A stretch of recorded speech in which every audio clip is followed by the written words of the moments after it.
Welcome back, it's time for another creepy tale. Tonight's tale is The Vanishing Child. I was home alone one evening, tasked with babysitting my younger brother, while our parents went out for a late dinner.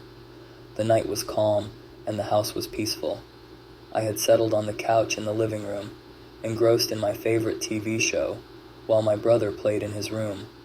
His muffled laughter and chatter filtered through the hallway, a comforting background noise. As the night wore on, I noticed his talking seemed more persistent and conversational, almost as if he were responding to someone. I brushed it off, assuming he was lost in his imaginative play. After all, he often created elaborate scenarios with his action figures and stuffed animals. But after a while, curiosity got the better of me. I decided to check on him, expecting to find him surrounded by his toys, maybe acting out some grand adventure. As I approached his room, I could hear his voice clearly, speaking in a hushed, almost conspiratorial tone. I hesitated for a moment before opening the door. To my surprise, he was sitting on his bed, staring intently at the far corner of the room. His toys were scattered around him, untouched. I felt a chill creep up my spine.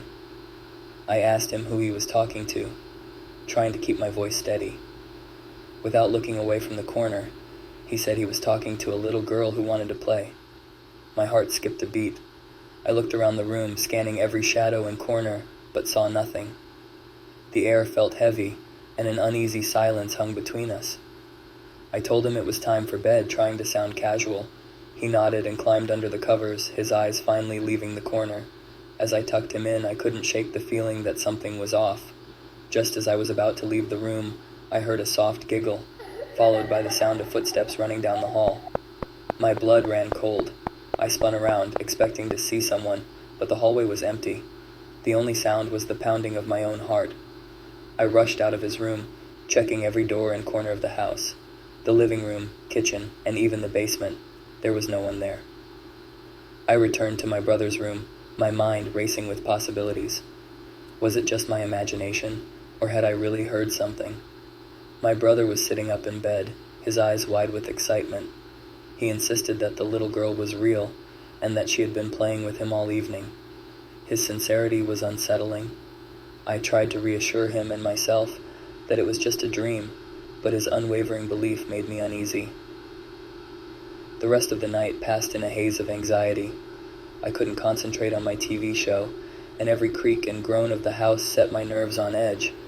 When our parents finally returned, I recounted the events in a rush, hoping they would have a rational explanation. They dismissed it as an overactive imagination and a case of the jitters from being home alone. But I knew what I had heard and seen, and my brother's conviction only added to my unease. As I lay in bed that night, I couldn't shake the feeling that we weren't alone. The house felt different, as if an unseen presence lingered just out of sight. Weeks passed, and I tried to push the experience to the back of my mind. But every night, as darkness fell, I found myself glancing down the hallway, half expecting to see a shadow or hear a giggle. My brother, too, seemed affected. He would often wake up in the middle of the night, claiming the little girl had visited him again. One night, as I was getting ready for bed, I heard that same soft giggle, followed by the sound of footsteps outside my door. My heart raced as I slowly opened the door, dreading what I might find. The hallway was empty, but the atmosphere was charged with an unseen tension. I went to check on my brother, and found him sitting up in bed, wide awake. He looked at me with a mix of fear and excitement and said she had been here again, playing with his toys. I searched his room, my nerves on edge, but found nothing unusual. Yet, the feeling of being watched was overwhelming. We never figured out who or what the little girl was. My brother eventually stopped seeing her, but the memory of those nights stayed with us. To this day, I still wonder if it was just a child's imagination or something more. The experience left me with an unshakable sense of unease, a lingering fear that we were never truly alone in that house.